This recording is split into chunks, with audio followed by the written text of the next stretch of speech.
Thank you, first and foremost, for coming out. I know we talked not terribly long ago, I think it was with the Chamber about a year ago, talking about this very similar topic. We'll talk about it a little bit differently today, but same concept again, just kind of preparing. We're now 25 days out from the solar eclipse, just about.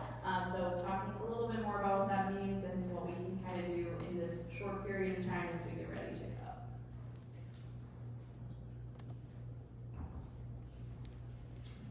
So just kind of to level set here, first and foremost, the eclipse will begin in its initial phases right around 1:47 on April 8th.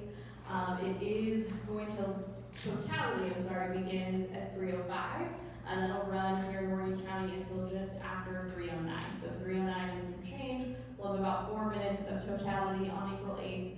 We are, especially in Martinsville, running through the center line of totality. So we are dead center of the line. It almost runs up 69 there for a little bit, and we are clearly right off of that. So with this, based on the historical data of cities that are similar in size, similar in geography, and similar in location who were in totality in 2017, we can anticipate at least 50,000 visitors in the Martinsville area. I think IDHS recently has projected somewhere around more like 100,000 in Morgan County. So we will have quite a few visitors based on, again, that historical data and what is projected with like event tickets or lodging requests for that weekend.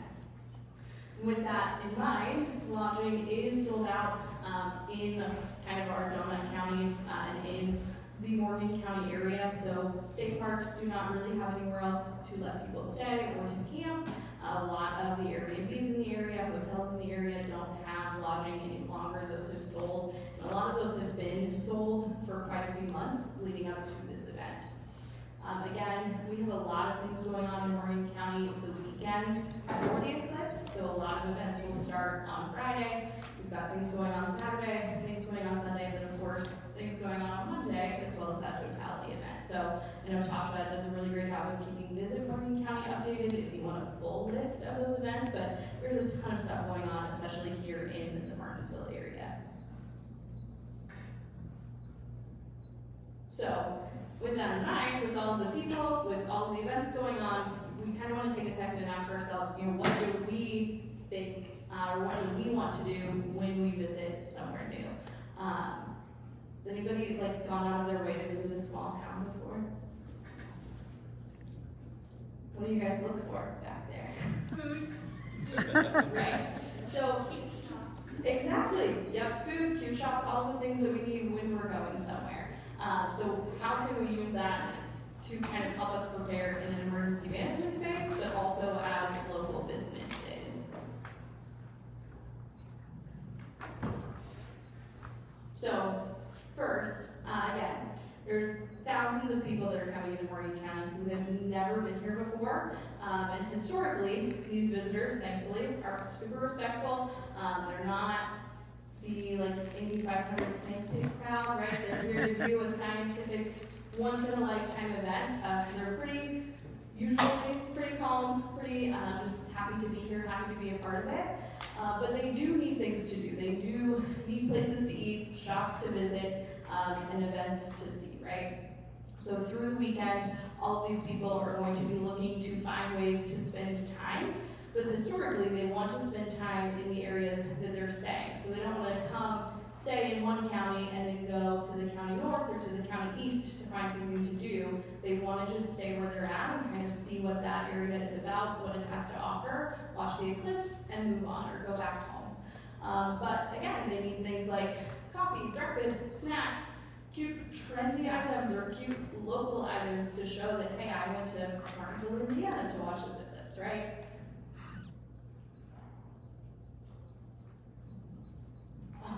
I might be missing a slide, full transparency. It looks like some slide didn't want me to do that. Go for one more.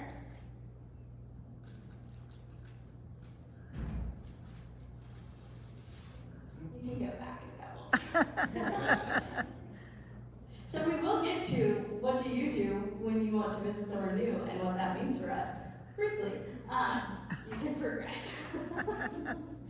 So, locally, as far as public safety goes, because I know that is something that people are concerned about, people want to know more about. As they mentioned graciously just a minute ago, we have been planning for this since January of 2023. So we have spent a lot of time, we've talked to a ton of counties and cities that have gone through this before to kind of figure out what we need to be doing, what we need to be thinking about, and how we need to coordinate public safety to try and help this run as smoothly as possible. So we will have public safety staged throughout the county. We've got increased staffing going on with all of our different public safety agencies to meet as best as we can with what we have. The tourist increase. We're also looking at backup communication strategies for public safety. We've been doing regular meetings for the last year. I think a lot of you have attended one or two of those, so thank you. We had public meetings pretty regularly once a month, and then we also had public safety meetings almost as regularly to get plans in place.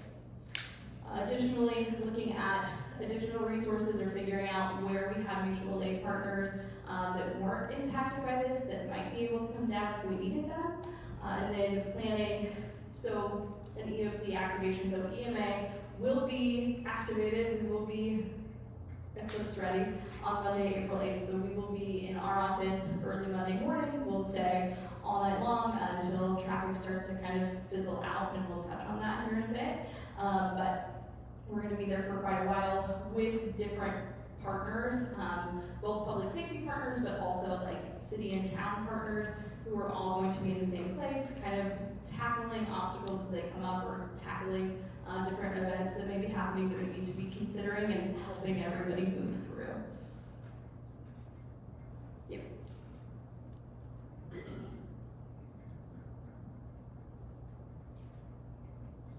So how may you guys, I told you we were gonna get there, how might you actually want to start preparing for this?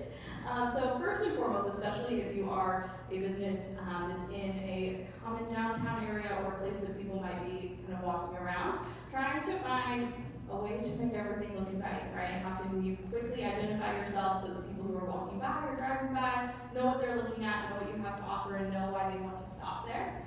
Additionally, anything event specific as far as merchandise goes is a huge attraction, right? People want things that say, oh, I was in Morgan County for the Eclipse of 2024. I know one of the presentations that somebody sent me, there was a husband and wife that went to, I think Hopkinsville, and I might butcher this whole thing, but they went to a small town, they got the shirts, and then they wore them to Italy on a trip and ran into somebody else in Italy who was also at that event. So cool. People want to tell people that they did this. It's a big deal. Additionally, especially for restaurants, if you can be open, please be open. There's going to be a lot of people, they're going to be hungry, but they also may be here for a while, so they may need a few meals. But quick service is what is very much suggested for this, right? Speaking with those other small towns, the more grab-and-go options that you have, the better.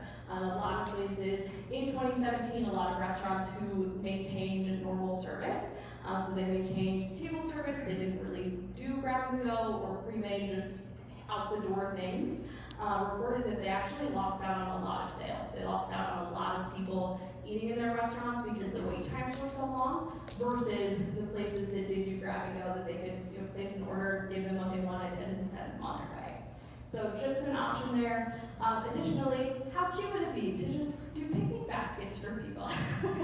So that was, as we were putting this together, it was like, that would be kind of a cute idea, right? If a local restaurant, or many local restaurants, put together some like picnic options that people could take to their viewing sites and kind of have stuff on hand. Additionally, really thinking about stocking up, regardless of how much you think you might be involved in this eclipse, it is going to be a resource tax, right? And what I mean by that is there are hundreds of thousands of people either here that weekend or moving through that weekend to get to where they're going and then to get back home. So things like groceries, food, merchandise, fuel, these are all going to be much more limited than normal, but that's not just going to happen in Morgan County, right? That's going to happen throughout the entire eclipse line, but also throughout the entire state of the places that are affected, as well as other states in the path between where people are visiting to and where they're going back home to. So with that, we don't know what those supply refill delays may look like. We don't know how would take to get fuel back. We don't know how long it would take for the grocery stores to get restocked. So making sure as businesses that you have plenty of what you need, maybe a little bit more than what you need, to make sure that you can meet that demand, but then also as just people, right? People who live here, people who have to be here a little bit longer than that eclipse weekend, we're gonna be here for a while, making sure that you have what you need on hand at home, that your friends, your family have what they need, so that they aren't impacted or you aren't impacted by those same supply kind of limitations. And then again, just identifying your space well, so letting people know very quickly, as soon as they look at you, what you offer in a way that catches quick glances. Again, eclipse themed things, or what people are looking for, or eclipse decoration, or eclipse specialty drinks, or specialty snacks, or specialty meals. Anything eclipse branded does phenomenally well, and that is public safety is telling us that, the tourist places are telling us that, shops are telling us that. It is crazy how much people just want to be able to say, oh, I tried an eclipse drink. They'll never have me back. So,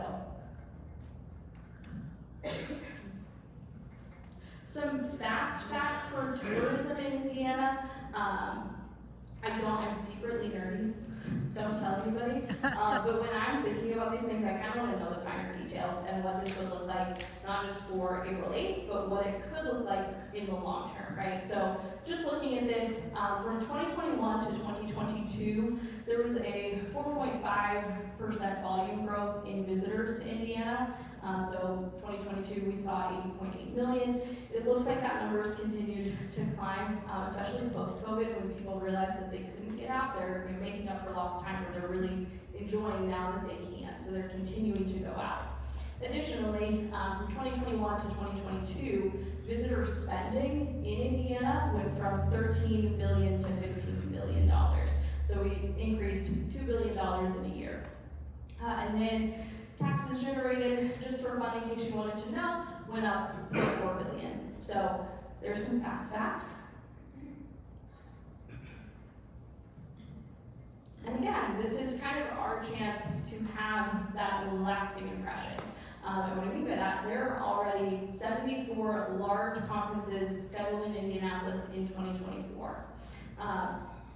We all know there's conferences almost all the time in Indianapolis. This is the crossroads of America for a reason. People tend to end up here repeatedly for work trips, or for the Indy 500, or football, or whatever it may be. People do come to Indiana pretty regularly. And we are also 20, 25 minutes drive time from Indianapolis. So this is a really cool opportunity for Morgan County to show everything that you guys have to offer, show all of the great things about our local businesses and the local people that live here, potentially get those people back here versus up in Indianapolis or in other counties. So just a really cool opportunity to let people see the city, fall in love with the city, and return to the city. So a few quick tips. And I do apologize, I've given talks like these a lot, so I may be going through it really quickly, and we'll have plenty of time to answer questions. But a few quick tips, and again, not just for business, but more so for you personally, for your family. Make sure that you're fueling up ahead of time. So hitting the gas station Wednesday or Thursday, making sure that your car's full, maybe getting an extra fuel can or two to make sure that you have enough fuel for the weekend or for that next week. Having your essentials on hand at home, so things like over-the-counter medications, snacks that you love, drinks that you love, food that you love, groceries, things like that, so that if it gets bought out as people are traveling through, you still have what you need and what you want to have on hand. If you do think or know that you will be traveling that weekend, especially on the 8th, it is really great to have a go bag for your car, so things like snacks, ibuprofen, over-the-counter medications that you may need as you're driving, water, a phone charger. Again, especially Eclipse Day, I think Hopkinsville to Louisville was like 4 more hours than it usually was. So usually that's an hour and a half, 2-hour drive. It was 6 hours for people. Louisville to Indianapolis, same thing, 6 to 8 hours after that eclipse ended.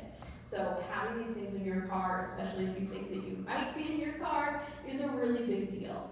We don't want to get stuck in 7 hours of traffic and be hungry and cranky and unhappy. It's already not fun to sit in traffic. Have some snacks, have some additionally, trying to limit to essential travel only, just to save yourself that time, to stay out of that traffic if you can. But obviously some people just have to go. They have to get to where they're headed. They have things that they can't miss. But really trying to travel only if you need to during that weekend so that you can avoid some of that tourism travel. People will start arriving on Friday. A lot of people will leave Monday as soon as the eclipse is done. So people come in Friday, Saturday, Sunday. This will all lead to some extended traffic time. Please don't forget, and they've gotten them back if you want them, but to wear certified eclipse glasses. So it'll have a little circle, it'll say ISO certified. This is how you know that you are safe. So put those glasses on and to stare at the sun and not hurt your eyeballs. So super important. And then again, please share event-specific details if you know you're hosting an event that weekend with Tasha and Visit Morgan County. But from a public safety perspective, if you were doing a large event, if you were having people stay overnight at a location, if you're doing anything that will draw a crowd, please let us know so that we can relay that information to public safety so that we can adapt where we're staging if we need to. If we know there's going to be a large group of people, we can try and reroute where we need people potentially to make sure to accommodate for that, but it also helps us understand what they might be responding to if they were responding to that area.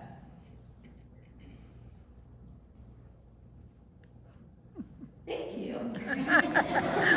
That's a whole slide.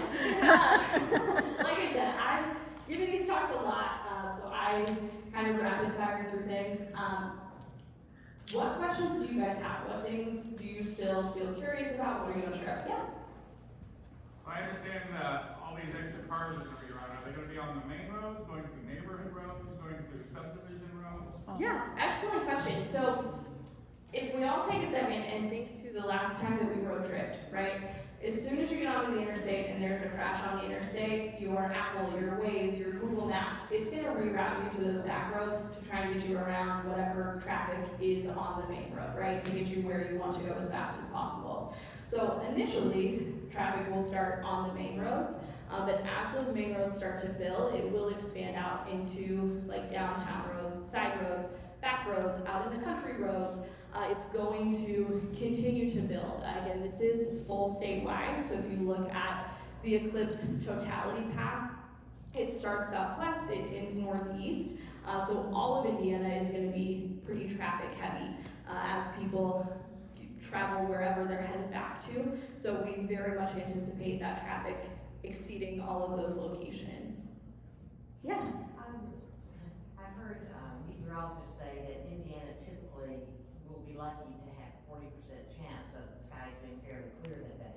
Yeah. So as we get closer and the forecasts become a little more reliable, will you all adjust based on that, or are you just going to be prepared for a big crowd regardless? Yeah, so there's really not any adjusting. A lot of people who are visiting these have started planning their trips since like 2017, since that last eclipse came through just south of us. So as mentioned, all of the lodging is already sold out. This keeps cutting, I'm sorry. There's really not anywhere else for them to try and go visit. They've already made those travel plans. And there is still a 40% chance that they will get sun. I think that the last I saw was around 60% of historical April 8ths have been cloud coverage. So 40% chance at least. But they're still going to come. They're still going to be trying to view it. And there is still, you won't see the full eclipse if there's clouds, obviously, but you will still see a good bit of it. So people will, regardless, stay where they're at and watch that eclipse from that location. Yeah. We have a large side lot. Mm-hmm. Should I worry about that? I mean, it depends on what your expectations are. How worried should I be about somebody's parking there? What kind of signage can I use? If I can use signage, like, help me balance being friendly with, For sure. with safety and security. Yeah, so it's really whatever you want. I know there are a lot of people or places that will sell parking, So if they've got an open parking lot, they'll give $20, you can park here and watch your eclipse, if that's something that you feel comfortable with. If not, whatever you can do to kind of block the entrances to that side parking and whatever signage you can have is super helpful. And it is helpful as well if you know where there are events or you know where there is parking available, just kind of make that. Canva is a great tool, I love it. But whatever sign you're making and add in there, you know, parking is available at insert place here, so that there is another option, but hopefully that helps deter people from parking in your space. But yeah, if you have available parking, if you've got big grassy areas that people can easily access off of the road, having signage, having things in place to try and prevent them from parking there is going to be very helpful. Great question. Yes. One of the things that came to my mind as you were speaking about filling up your gas tanks, I think personally what I'm going to do is start filling up my gas tank probably when I leave here today, because I can see as you get closer to the eclipse, gas getting $5, $6 an hour. Now, not, I mean, but it's different. It's a whole lot better gas than what we normally eat, you know, like we say, but, Sure. I can just see some price gouging in various locations. Yeah, it's definitely potential, just like any spring break or holiday travel. People know that there's going to be people traveling, so if you have the ability to start putting gas and fuel cans now, that's a great idea. What else do you guys want to know? Who's selling shirts? Walmart's no. They got them.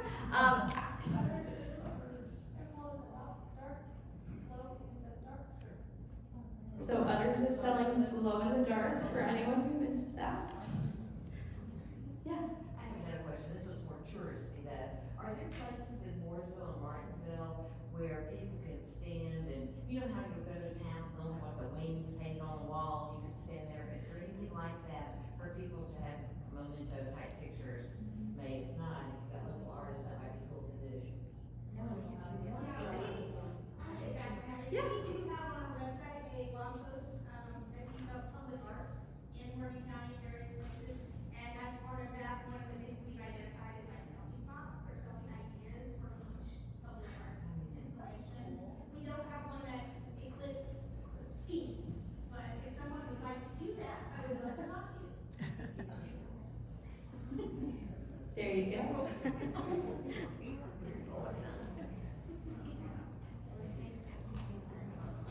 Does anybody else have questions or ideas? You can always share your ideas currently if you've got something cool that you guys are doing that you want other people to know about.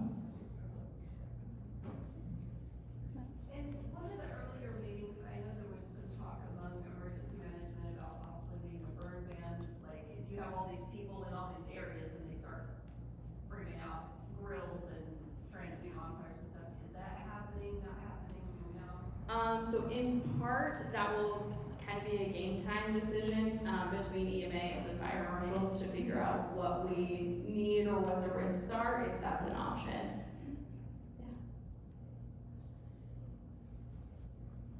Yeah. Going back to what Susan said, I think that a burn ban would be a great idea because your emergency services are gonna be tied up as it is. They don't need an increase of potential, disaster, if you will. Sure. Yeah. Yep. No, it's stuff we'll fine tune that plan and we'll post it out on social media that weekend with what's going on there. Yeah. How can I find you on social media? That is an excellent question. So we are on Facebook. Morgan County EMA is our Facebook page. We do also have, you can text, and I can show you the code, or it's on our Facebook. But you can, maybe we all can, maybe we can't. There we go. You can text the phrase Morgan Co. IN Eclipse 2024 to 69310 and sign up for EMA Eclipse alerts. Now, I will preface this by saying we are not going to send out a ton of text messages that day. We are only going to utilize that for essential, absolutely need to know messaging, because we don't want people to unsubscribe and then miss that stuff. So I can't confirm or deny if there will be messages sent. It's just going to depend on what's going on. But that is a really great way to be signed up and kind of know what is happening if there's something big going on that you need to be aware of.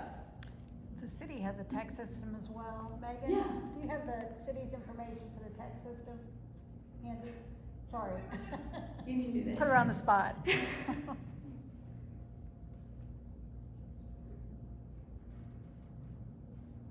They'll put out like road closures and street closures and things like Yeah. that, so. Yeah.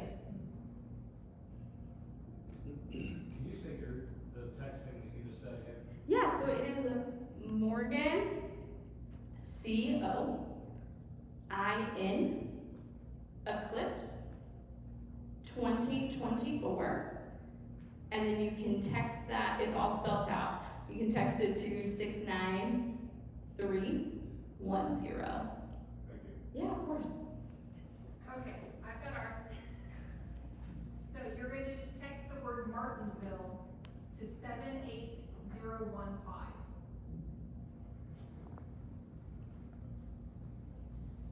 It's a much shorter phrase. We were alerted, so the system that we use was like you have to make your phrases very specific, or they may end up in another Morgan County's alerting page. So we made them specific, but we made them specific. And Martinsville's is all year round too, Yeah. just so folks Yeah. know. You can unsubscribe at any time, I'm Yeah. sure. Yeah, and on our Facebook page, same thing. We have the Eclipse specific alerting, but then we also have normal year-round alerting that has its own code. And you can find that on Facebook. I won't tell you a whole alphabet again, but that is available year-round for like weather alerts, road alerts, things like that. Yeah. So, since it is April, are there designated shelters and are they gonna be posted that people from outside of town will know for the possibility of weather that may come through? Yep, excellent question. I know Martinsville and Mooresville are both working on that. EMA does have some pre-designated shelters that have been identified. So if that is something that is needed, or if it looks like there's potential that we may need to do sheltering that weekend, we will make that information available ahead of time so that people can see it or share it or print it and post it in windows or at events. Yeah. So I hear you're gonna have an AM radio station? You would do that. Yes. I appreciate all of you in the crowd keeping me on top of it. Yes. So we will have an AM radio station. The service is, we're working on increasing the service so that it is heard a little bit better. But 1700 on your AM radio will get you to the Morgan County AM radio station. And on that, tentatively right now, the plan is to have kind of a running roll of all of the events that are going on in Morgan County.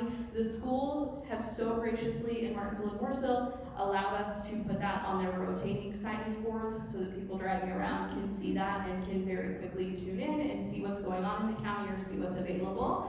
So thank you for that. But Anybody can put it on yes, the sign. yep. So if you would also like to share that out, please do, because if there is something like traffic and I-69 is just gridlocked, we can put a message in there kind of saying, hey, try this route or please avoid the area. So we will utilize that as we go, but we will have it kind of pre-filled with events that are going on. So we're pulling all of the events from Visit Morgan County website. So if your event is on that, it will also be read through on the AM radio station.